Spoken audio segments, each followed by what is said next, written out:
Sham Vishnupad Param Sivarajkacharya Shtotarashati Swangre Sabhacharinda Bhaktivedanta Swami Srila Prabhupada Ki Jai Anantakoti Vaishnavrinda Ki Jai Grantaraj Srimapagtam Ki Jai Nitya Gaura Premanande Hari Hari Bol.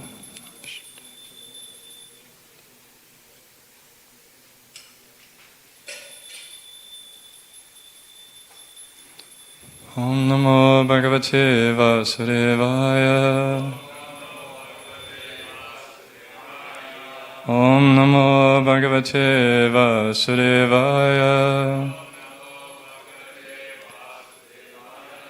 Om Namo Bhagavate Vasudevaya.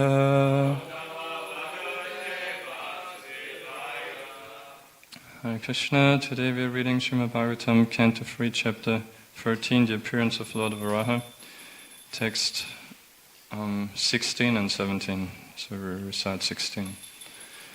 Maitreya Uvacha Parameshtita Pamadya Parameshtita Pamadya Tatasannama Vekshagam Tatasannama Vekshagam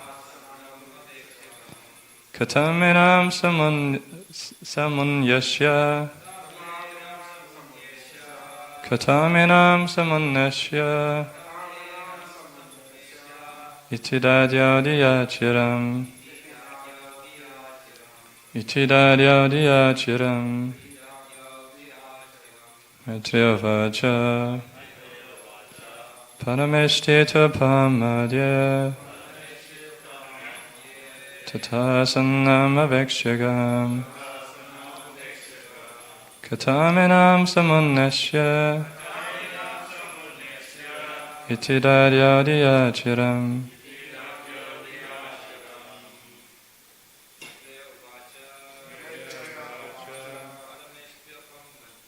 Parameshtita Pamadya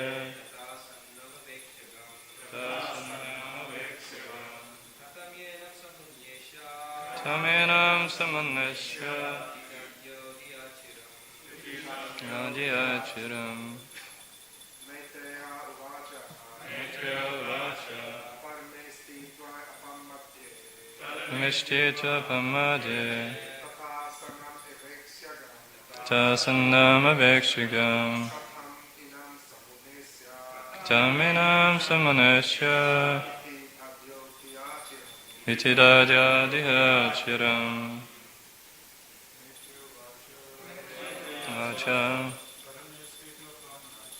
Parameshtita Pamadya Vekshagam Kataminam Samunyasya Itidadyadiyachiram. Matajish.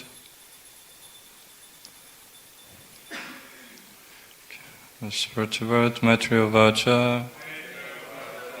Shri Maitreya Muni said, Padameshti Brahma, two also upon the water, Madhya within, Tata thus, Sanam situated, Avekshya seeing, Gam the earth, Katam how, Inam this, Samunyasya I shall lift, Iti thus, Tadya gave attention, Diya by intelligence, Chiram for a long time. Translation and purport by Divine Grace Sabhacharinda Bhaktivedanta Swami Srila Prabhupada Ki Jai. Sri Maitreya said, thus, seeing the earth merged in the water, Brahma gave his attention for a long time to how it could be lifted. Purport. According to Shiva Goswami, the topics delineated here are of different millenniums. The present topics are of the Shvetavaraha millennium, and topics regarding the Chakshusha millennium will also be discussed in this chapter. So I'll read text 17, so it's a short purport. Srichato mekshatiyavarpi plavyamana rasam kata atatraki manushteyam asmabi sargayochitai yasyaham hridayadasam saicho vidadatame. Brahma thought, while I've been engaged in the process of creation, the earth has been inundated by a deluge and has gone down into the depths of the ocean. What can we do who are engaged in this matter of creation? It is best to let the Almighty Lord direct us. Purport. The devotees of the Lord, who are all confidential servitors, are sometimes perplexed in the discharge of their respective duties, but they are never discouraged.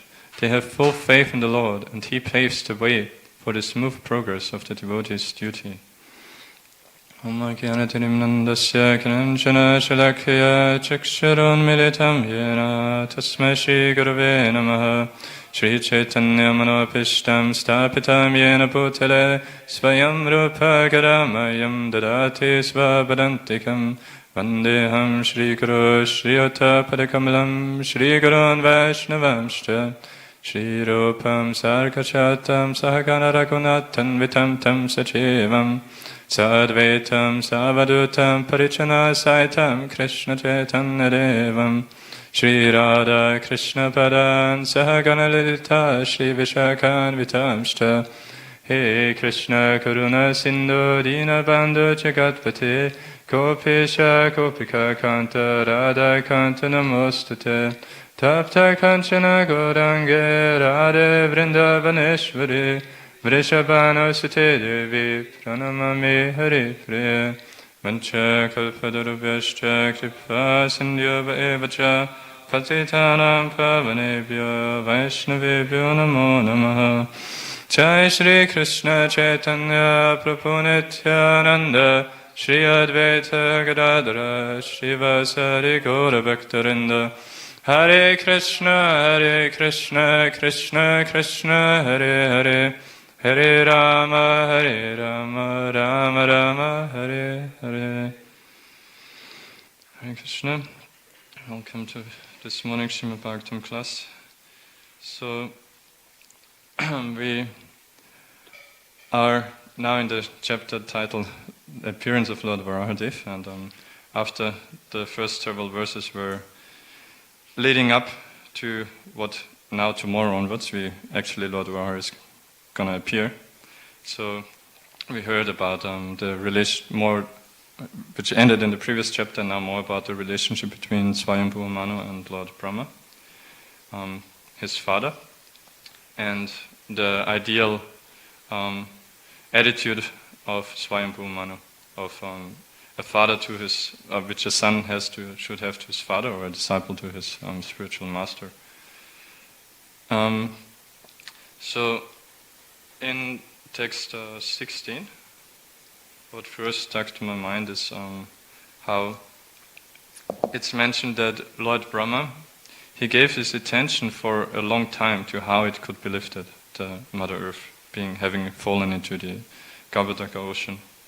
So, this shows that even though Lord Brahma is the Gunavatar of Rajagun, of mode of passion, still he is a pure devotee, so it's not that he himself is like just fully passionate, but we see here even in such a situation of emergency that he is definitely acting in a sattvic way, in goodness, that he is not rushing, but he's thinking for a long time how to solve this problem.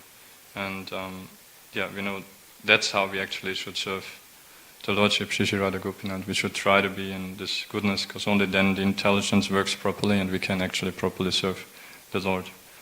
And on the other hand, also we could think another point from that seeing that Lord Brahma, he's, as we hear then in the second text, that he was kind of perplexed actually, as Prabhupada is explaining in the purport there.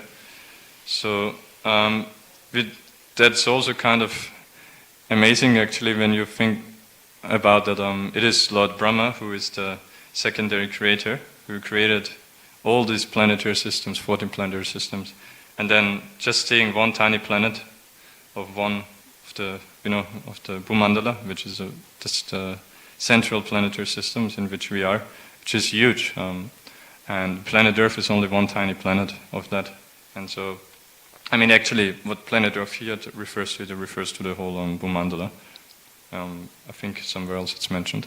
But in any case, it's just, at max, it's one planetary system. And Lord Brahma, he created everything, the whole universe, all the living entities and all the planetary systems. And then how can it be that for him it's such a big deal that apparently he's not able to do it? First he thinks for a long time, and then we know that's why Lord Varadev appeared. And as Prabhupada is quoting here, Srila Jiva Goswami, that for now this description is about the first appearance of Lord Varaha, the white incarnation, the Shveta Varaha, at the beginning of creation. Whereas later then, as we know, Bhagavatam, it's not a ordinary history book, but it's a transcendental, it's fully transcendental, it's directly Krishna, and it's also it's an expression of the pure devotion of so many great devotees here. In this case now we hear from Maitreya Rishi telling to Vidura. So in this way, Maitreya Rishi, being absorbed in love of God, he's relating that to Vidura, who is another pure devotee, who is Yamaraj, originally. So it's not so much about the facts, it's about reviving our constitutional position as having pure love for Shri Shri Radha Gopinath. And so that's why we see then here later that Maitreya Rishi will switch in between to narrate also about the second incarnation of Lord Varaha as Rakta Varaha, the red incarnation, where he kills Hiranyaksha then. So in the first one, actually, he only appears and helps Lord Brahma out during his creation, as we hear in text 17, that he's thinking, oh, while I'm doing here my service of creation, then something like this happens. What can I do about it? So, but yeah, coming back to the point, so we see from that also that in the material world, many people may be empowered to create great things, but then maintenance is many times even harder, and they are not able to maintain and not able to deal with the consequences from it. As especially nowadays we see so rampant how humanity, we are actually destroying ourselves and the whole planet because of that. That's one reason. I mean, altogether, this extreme exploitative mentality, obviously, that the degraded souls in Kali Yuga have. But also that we see that we create so many things like cars and so many other industries and airplanes and everything, and in this way pollute the whole environment, and then are not able to do anything about it and suffer the consequences. And so another thing which is found very interesting here, so we see here how Lord Brahma and his son Swayambhu Manu, apparently not able to just smoothly do the devotional service as they would think. Lord Brahma doing his creation, and as part of that, instructing his son Swayambhu Manu, after we had heard in the previous chapters how he struggled to get the creation really going with creating progeny. And so then he found Swayambhu Manu, who submissively, happily agreed to help and serve his father, and thus serve the Supreme Lord. And yet then we see, even though they are both pure devotees, Mahajanas, what do they face? They face that Swayambhu Manu, the place where he's supposed to be, he's the ruler of whole Bhumandala, it's not even there. It's fallen right down into the bottom of the universe.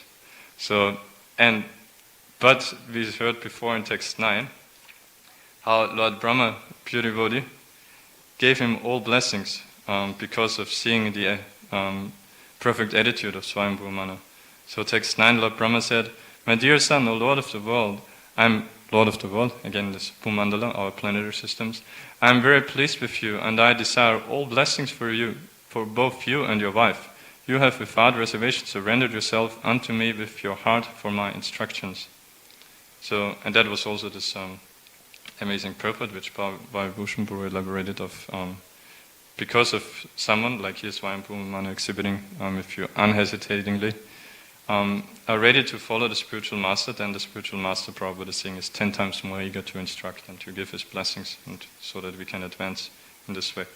So we see here how Swayambhu Manu had all blessings to nicely do his devotional service, but then, and we know such blessings never go in vain if they come from a pure devotee like Lord Brahma, but then we see what kind of problem he's facing. So this shows us that getting blessings to do our devotional service doesn't mean that it goes necessarily exactly as we would hope or we would imagine externally, but it means the Lord is fully always there with us and guiding us and making the best for our still more advancement in devotional service.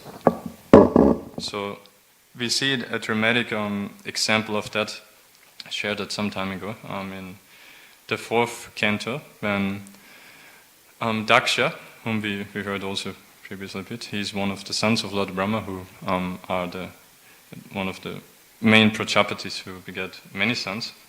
It's detailed, we hear that later in the 6th canto, beginning there.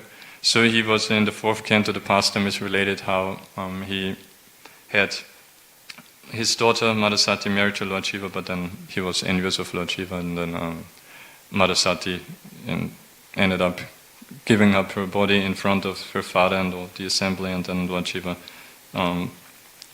killed Daksha. Or was it him, or was it one of his followers, right? In any case, there's one amazing purport there, so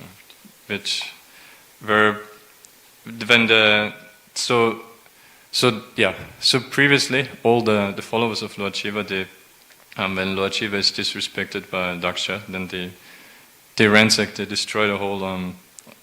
Destroy means not annihilate, but they fully break pillars. They make a big mess, and how do you say? What's the opposite of purify? They contaminate. They purposely contaminate the whole Yajna and everything, and so forth. And then fast forward, then when Daksha comes to his senses, and then with the head of a goat, how he got back his life by the grace of Lord Shiva, then he repents and surrenders to Lord Shiva, offers his prayers, and then in one of those prayers, by which the Brahmanas assembled their offer to the Lord, the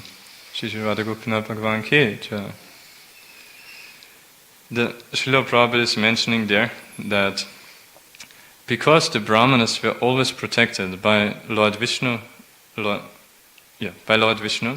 Shiva's followers could not do any harm to the prosecution of the sacrificial process. And when I read that, then I was really astonished. After reading this whole pastime, where it's really dramatically described what a big I don't have the word now, but I think it was that the followers of Lord Shiva, how much havoc they created there, and as I said, they fully contaminated Yajna Kund and destroyed things and everything. And what to speak of destroying things, they actually killed the leader of the Yajna, Daksha himself. He only then, by Lord Shiva's mercy, got the head of the goat, which was to be sacrificed there, which they also killed, put on, and then he was revived. But so all of that was going on, but then Prabhupada is saying here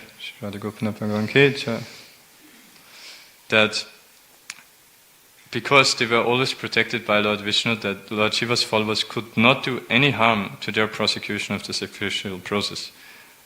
So that sounds very contradictory, but then thinking it shows how from the perspective of pure devotee, such external things which might happen in one's devotional service, they're considered very insignificant. The only focus is that somehow or other one fully sincerely tries to please the Lord, and whatever result comes, we know that's up to Krishna. And whatever trouble comes, one happily accepts that. Because devotees, first of all, they know that being in the material world, then, as Krishna says, that's then by constitution, it's dukkhalayam ashashvatam, it's naturally full of misery and temporary. So there's always havoc. And furthermore, they when they face challenges like this, then they never think, oh, like, Krishna, I'm trying so sincerely, why are you giving me this kind of trouble? But instead they, as we know from the famous prayer of Lord Brahma to Krishna after the Brahma Vimohan Lila, which Prabhupada would quote many times, that they take it as being due to their own misdeeds from the past, and they are always in that way looking for the mercy of Krishna. So, Tatyana kampam susamikshimano punchane vatmrikitam vipakam hridvakva pupir vidadan namaste chiveta yamukti pade sadaya bhak. That, punchana evatmrikitam vipakam, that whatever difficulties come, they take it as being caused by their own previous activities. And because of that, they are never, as Prabhupada in the second Prabhupada today says, they might be sometimes perplexed, but they are never discouraged. They have full faith in the Lord, and He paves the way for the smooth progress of the devotee's duty. So again, smooth progress means that we are always coming closer to Krishna, that our spiritual progress, we are always becoming more and more purified, our love is more awakened. It doesn't mean smooth progress on the external level. As we saw even from Srila Prabhupada, obviously, how many difficulties he went through. And he's such a greatly empowered pure devotee as well, just as Lord Brahma. So, yeah, and also this verse Prabhupada quoted in one nice purport also in 6940,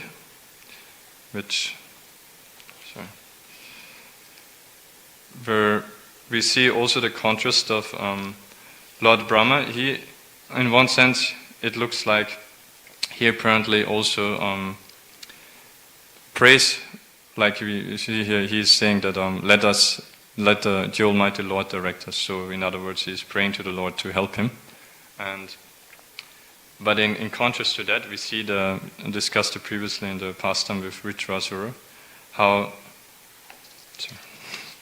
I messed with the notes.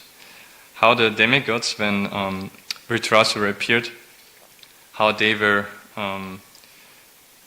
in anxiety and how they were praying to the Lord also. And it's mentioned there that that was not the same as Lord Brahma here. Lord Brahma, we know, is a pure devotee, and even though he prays in difficulty also, he doesn't do it for the sake of his personal comfort, but he does it, as we kind of can tell here, purely for his devotional service, saying like, well, I have been engaged in the process of creation, which is his devotional service, then this happened, so what can I do?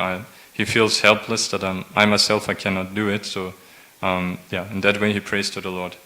Whereas the demigods, when they see that they are not able to defeat Isvaresvara, then their mood is a bit different, that they are worried about their material lives, about their comfort, and so in that way they pray to the Lord.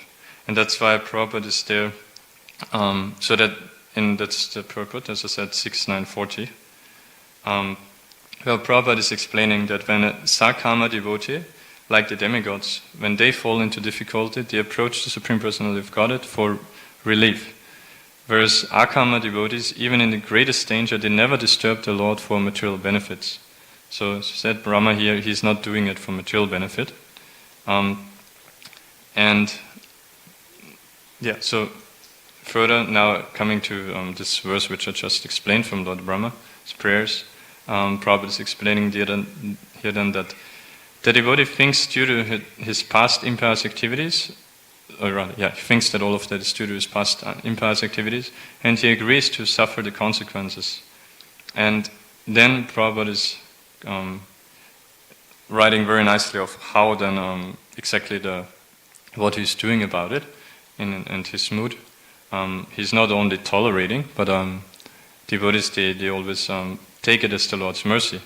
And they always think the Lord is in this way trying to help me to come closer to Him. So Prabhupada is writing here that even while suffering in the midst of difficulties, the devotees simply offer their prayers and service even more enthusiastically. So, it's one of those things in spiritual life of which look counter or are opposite to material life, where we would, if we do it out of false ego, then we become very easily disheartened and dejected. Because when we see, oh, it's not in my power to do something about it, the situation, then what's the point? And just move on, let it go. But devotees who know themselves fully dependent on the Lord's mercy, and know that they are not the actual doer, they take it as an opportunity to, from their side, still try even more sincerely, and in their mood become even more surrendered to deepening their feeling of dependence on the Lord. And also then, in those prayers where the demigods offered, there's then another beautiful purport where Prabhupada is elaborating on that mood also, how you can see that. So, just briefly through that flow here of those prayers, as I mentioned some time ago, that so they offered beautiful prayers first, but then in this text 40, then they for the first time then directly appealed to the Lord. What's the actual purpose of the appeal? That you may kindly now, before you have appeared in so many different incarnations, now you may kindly also please descend in one of your incarnations for our sake, to kill this demon Vitrasura. And so then in text 41, they explained that our minds are bound to your lotus feet in meditation by chains of love. So now please manifest your incarnation. And when I read that, I was thinking it's kind of like the mood of a small child to his parents, who might think that, because they're kind of telling to the Lord, so now already we are even telling that we love you so much, so now you should, in reciprocation, you should help us. So it's kind of like a small child who might think that, if my parents really love me, then they should do whatever I want, whatever I tell, even though they foolishly may not be able to actually know what's really good for them. And the same thing with us neophyte devotees, we don't actually know many times what's good for us, but Shri Radha Gopinath always know, and that's why they might not always fulfill our material desires, not in a way at least. So as we know from Satyam Deshatya Titam Aktitonrinam, as the demigods pray in 5th canto, that he does it in a way then that we don't desire those things again, because he knows better. And then in the next verse, in text 42, the demigods, they then again express, okay, even though although they know the Lord anyway is in their heart and he knows their attitude, their desires, still they had openly expressed it even, that, please you help us with this material problem. So then they do have the transcendental knowledge, so they do know that actually we should not pray like that, we should not desire like that, so then they express that also to the Lord, kind of as Prabhupada explaining there, they apologized actually for offering prayers for their safety. So that way then they told in text 42, O Lord, as small sparks of fire cannot perform the activities of the whole fire, we as sparks of your Lordship cannot inform you of the necessities of our lives. So then they admitted actually what to speak, or rather that, it's pointless that we did just offer those prayers, but somehow they feel so attached that they did, but then they apologized that actually you know it much better. We are just like sparks of the fire, and you're the whole fire. So you know it better, and you can do it better by yourself. But still, they prayed like that, and then they further conclude in this mood of surrender, in text 43, where they say that. So I'm just saying part of the verse. You have taken shelter at your lotus feet, and the shade of your lotus feet is that which gives relief from all material disturbances.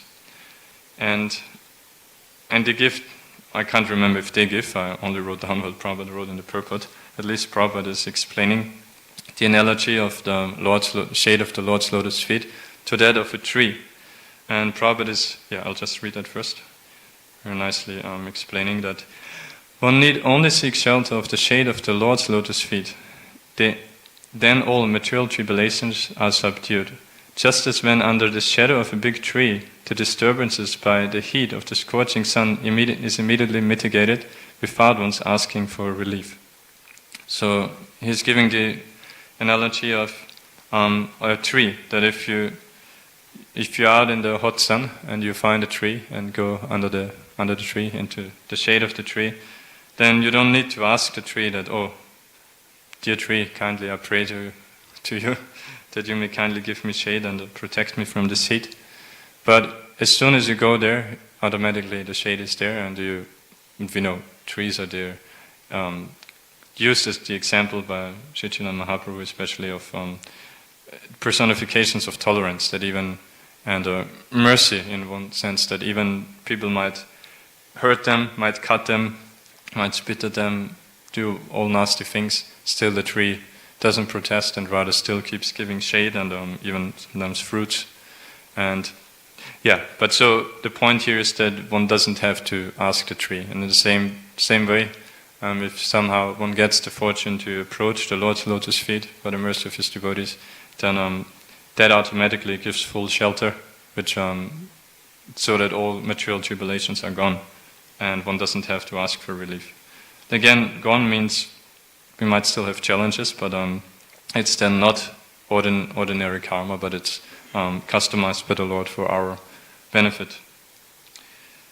And so then in text,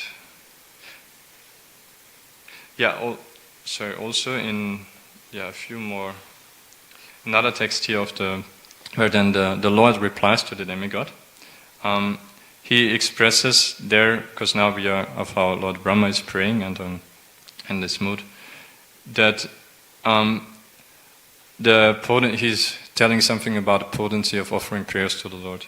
So the Lord is saying that such a devotee is fully purified by offering prayers in full knowledge, and this is the source of devotional service to me. So he's appreciating the demigod's offering prayers, even though with slightly not perfect mood, but still he's saying, do you do it in full knowledge? You do have transcendental knowledge, and you do know what actually that you should aspire for pure devotion, and you do regret for your material desires and want to come closer to me, and in that way you offer your prayers. So I'm very pleased by that, and he's saying that you will become fully purified by offering such prayers. And Prabhupada is there making the point in the purport also how that is one misfortune that the Mayavadis face, that they might sometimes also offer prayers to, obviously not to the Supreme Lord, even though externally they might, but they think ultimately the impersonal Brahman is the absolute truth. And because they don't accept the Lord's form, the Lord's personality, so they cannot offer personal prayers, so their prayers won't have much potency. Whereas Prabhupada is explaining here, and in that way they cannot be purified, as the Lord is blessing here, that as soon as someone does offer prayer sincerely, he becomes purified, becomes eventually pure devotee, and goes back to me. So Prabhupada is contrasting to them. To devotees, for devotees he's saying, if one continues to offer such personal prayers, such as he's explaining in Brahma Samhita, for example, Lord Brahma concludes every prayer by Govinda Madhipurusham Tamaham Pachami, where he's directly telling that is, you, this person, Krishna Govinda, unto whom I am offering this prayer. And so Prabhupada is saying, if one continues to offer such personal prayers to the Supreme Personality of Godhead, he is eligible to become a pure devotee and return back to Godhead. And in that regard, also I read recently in 7th Canto how about this offering prayers and also the other processes of devotional service. In the purport to 7.4.24, Prabhupada has explained it nicely. So the context there is that so that is after, 7th Canto is famous for Lord Narasimha's pastimes, Prahlad Maharaj and killing Hiranyakashipu. So there in 4th chapter, it's mentioned about how Hiranyakashipu got to rule the whole universe and due to his austerities having gotten the blessings of Lord Brahma, and how extremely powerful he was and got the full enjoyment and everything of the heavenly planets and the whole free planetary systems. And there then, at one point, the Narad Muni describes to Maharaj Yudhishthira how so that would have been, so that was not during while he was performing the austerities, the demigods already were in great distress because of the heat, and there they approached Lord Brahma, who then went personally to Hiranyakashipu. But then later here, having been harassed so much by Hiranyakashipu, they offer their prayers to the Supreme Lord, and he appears there then, but he doesn't appear manifest externally. He doesn't show his form, but he only speaks to them. And so he reassures to them, don't worry, this Hiranyakashipu, simply by his activities, by harassing all the brahmanas, the cows, the devotees, and so forth, he'll be vanquished very soon naturally, and I will come and I will kill him at the time when he teases his son Prahlad Maharaj, who is a Mahabhagavat. So, and in text 25, where they are, where he's assuring them, okay, yes, I do know about all the activities of Hiranyakashipu, and I shall surely stop those activities soon. And in the Prabhupada Prabhupada is explaining, first of all, that about what is the qualification to see the Lord. He is quoting the Bhakti Mam Abhichanati, Yavan Yashtasmi Tattvataha, Tatumam Tattvato Yatva Vishade Tatanantaram, that Prabhupada is saying the ability to understand the Supreme Personality of Godhead, or see Him or talk with Him, depends on one's advancement in devotional service. And because Prabhupada is making the point there that, and then telling about those 9 different activities of devotional service, Shravanam, Kirtan, Vishnu Smaranam, and so forth, that they are all on the absolute platform. Devotional service is on the absolute platform, and consequently, seeing the Lord's form or hearing the Lord's transcendental sound vibration, as in the case here, it's all non-different. Of course, there's a variety, but then it's all absolute, it's all personal association with Krishna. There's nothing impersonal. And Prabhupada is further explaining that then the vibration of the Lord's voice appeared in the presence of all devotees. And although he was unseen, they were meeting or seeing the Lord because they were offering prayers and because of the vibration of the Lord being present there. So he was there in 2 forms, actually, Prabhupada is explaining. Not only was because the Lord was directly speaking to them as a transcendental sound vibration, but also simply because they were offering their prayers sincerely. And even in those prayers, the Lord is present personally. So, and as we just talked before about, that's why the Lord is blessing the demigods, that if someone sincerely offers prayers, then he is with me, who am fully transcendental, and he will, by that association, also become purified and thus, become a pure devotee and come back to me. And so we see also by Lord Brahma here offering, or with prayer, or in the way that expressing that he needs the help of the Almighty Lord here to direct him. In that way, he is also thinking, showing what an acharya is, that he's not only telling things, but he's himself exhibiting. Because just a few verses before, we saw how he was glorifying Swayambhuva Manu for his full surrender, for his expressing his full dependence on the instructions of his superior. And remember, we know Lord Brahma, he's the only person whose spiritual master is the Supreme Lord, who is his father, Garbhoda Kashaya Vishnu, and Tena Brahma Hirita, he was directly instructed in that way by the Lord in the heart, because no one else was there, and because he was so qualified. And so, Lord Brahma exhibited also this mood here, like in one of those beautiful verses that he glorified Swayambhuva Manu about his perfect mood to his superior was Itavati atmachir vira karyahya apachiti gara shaktya pramatya kriyata sadaram gatamatsarehi. On that verse, Praladananda Prabhu was speaking of where, first of all, Lord Brahma glorified him as Vira, great hero, where Prabhu was explaining, particularly was saying that because he saw him finally being ready to take up this service of entering the Grihastha ashram of creating progeny. And yeah, so Vira, and then he's saying that that is this kind of worship, this kind of attitude towards the superior, that is most befitting Guru, and Shaktya, that to his full capacity, such a devotee or here son does endeavor to fulfill the instructions of his father, and apramatya, because he's sane, he does that. Griyata, so in that way he accepts. And Sadaram, he does it with delightful, no grudge whatsoever. He's greatly pleased to receive instructions, to receive service. And Sadaram Gatamatsari, and he's completely free from envy. Envy is gone, Gata. And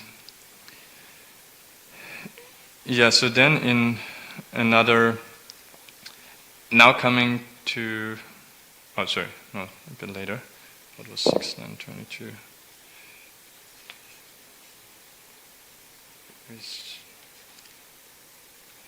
So another of there in the Vitrasura pastime, to verse 6:9:22.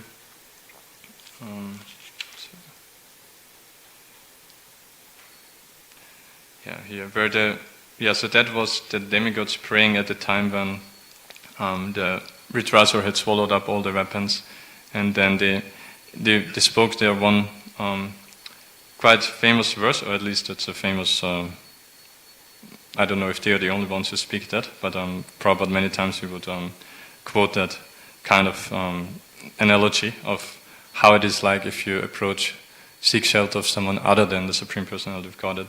So they explain there that it is like holding on to the tail of a dog and hoping that he will get you across the ocean. And Prabhupada is there explaining that,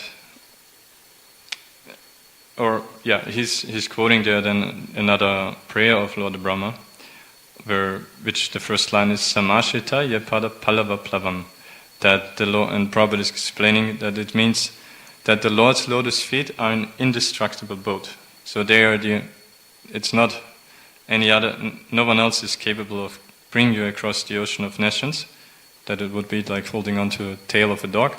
But whereas the Lord's lotus feet are just like an indestructible boat. And also the demigods in the prayers to Krishna in the womb, they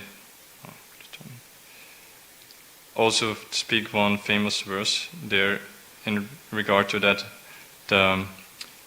of how one can cross the ocean of nations by the Lord's lotus feet. And there's I read part of it, where they are saying that when the acharyas completely take shelter under your lotus feet, in order to cross the fierce ocean of nations, they leave behind on earth the method by which they cross. And because you are very merciful to your other devotees, you accept this method to help him. So where they explain the process of Guru Parampara, how by the pure devotees, they are the ones who directly can hold on to the Lord's lotus feet and thus cross the ocean of nations. Whereas for the other devotees, the Lord is those acharyas, they are so merciful to leave behind the boat, and the Lord is so merciful to accept them, allowing them to enter the boat, even though they might by themselves not be fully qualified, but simply by the sincerely following the acharyas. And in the verse after that is another famous verse, where then you see the contrast to those who don't seek the shelter of the Lord's lotus feet, but who think that by their own endeavors they might be able to deal with it. And so that's Yanyera Vindaksha Vimuktamaninas Tvayastapavad Avishuddha Buddhayaha Aruya Krichrena Parampadam Tataha Patantyado Anatrita Yushmadangrayaha. That those who Anatrita Yushmadangrayaha, who disregard your lotus feet, that's so again, it's one of those personal prayers. Remember the demigods, they pray to Krishna even while he's in the womb of Mother Devaki, so they know that he is personally present there, even though they cannot see him.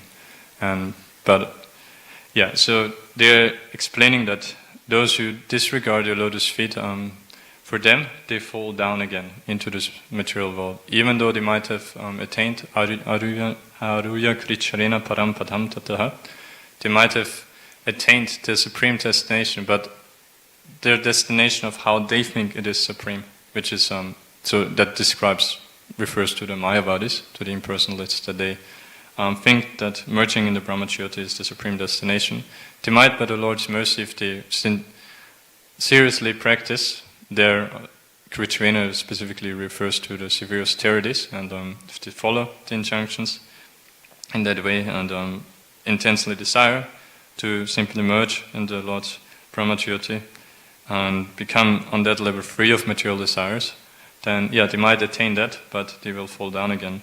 And that is also because their intelligence is avishuddha buddhaya. It's not fully purified. So verse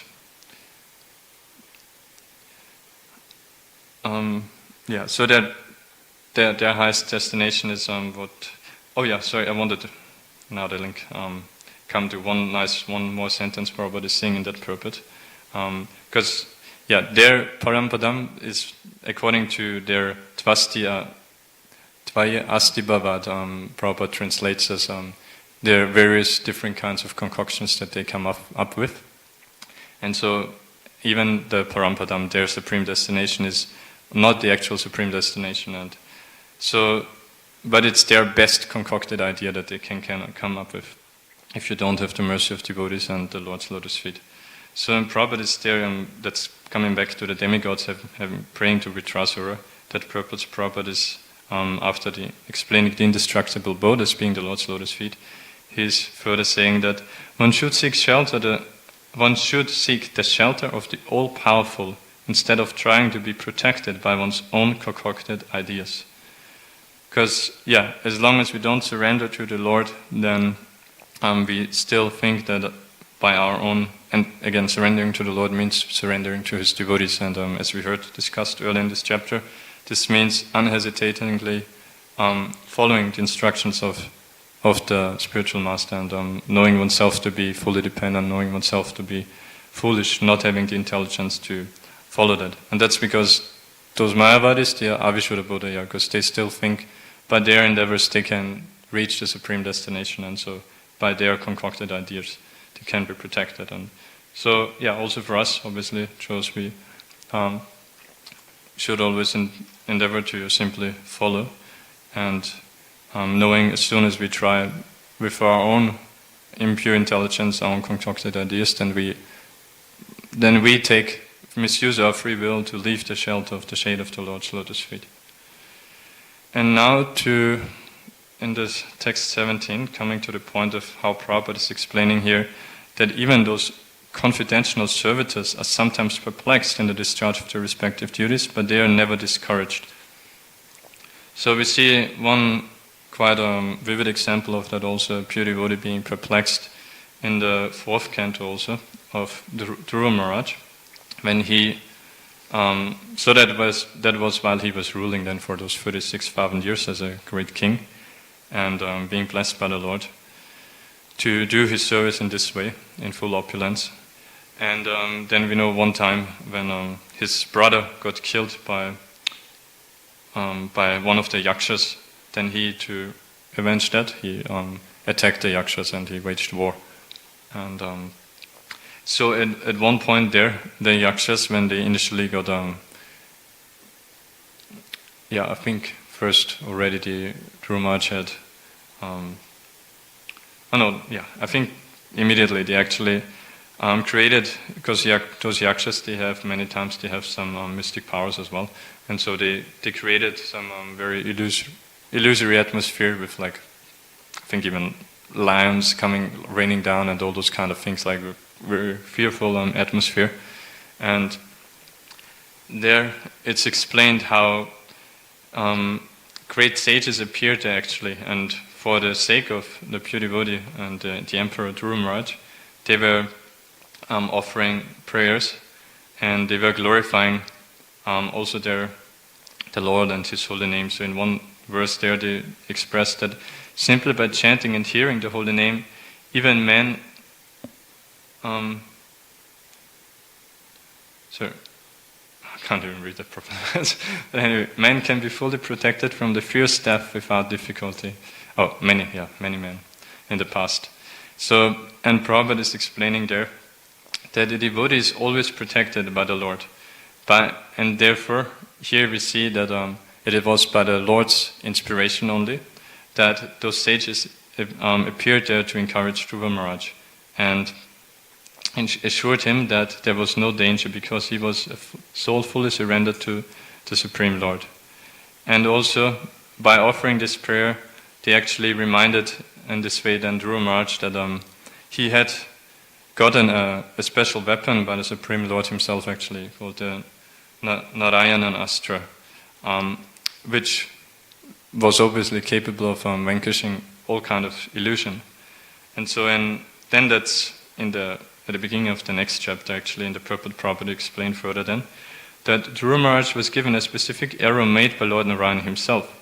And now he fixed it upon his bow to finish the illusory atmosphere. And then he's quoting on Bhagavad Gita 7:14, that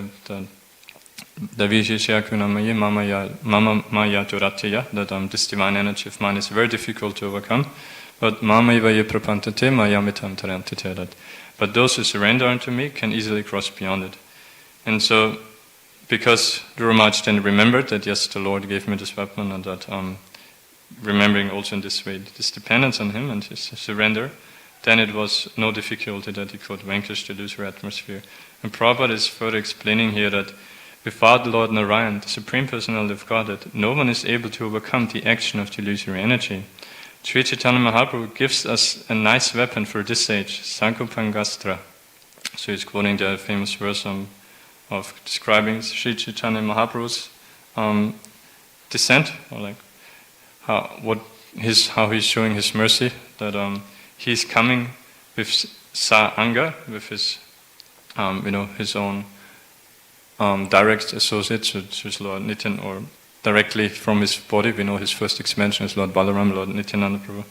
And Upanga, that's then the further expansions, that refers to Sri Advaita Acharya especially. And then his Parshadam, his associates. So especially these were the weapons that he came with. And Prabhupada is further explaining here that in this age, the Narayan Astra, so he's taking here with just as Dhruva Maharaj was given personally this weapon by Lord Narayan. Here in this age, the Narayan Astra, or weapon to drive away Maya, is chanting the Hare Krishna Mahamantra in pursuance of the associates of Sri Chaitanya Mahaprabhu, such as Lord Nityananda, Advaita Acharya, Gadadhara Pandit Srivas Thakur, and so forth. So he's telling it in a way that yes, because on the one hand we might think the weapon that Sri Chaitanya Mahaprabhu came with is the chanting of the Hare Krishna mantra, but then Prabhupada is combining it here, explaining how yes, that's also the weapon, but his weapons was his associates, so it is the real weapon of chanting Hare Krishna is if you do it in pursuance of the associates of Sri Chaitanya Mahaprabhu. So knowing that it's only by their mercy and for their pleasure that we are chanting. And obviously we know also then in this pastime, as Dhruva Maharaj then gets the upper hand and kills the yakshas effortlessly, that then Swayambhu Manu, actually, whom we are hearing about here, he appears there, his grandfather, and stops him from killing the yakshas and explains to him about the dangers of anger. And so now coming back to further about this Lord Brahma expressing that he depends on the Lord to direct him. As we said, Lord Brahma, from the very beginning, he was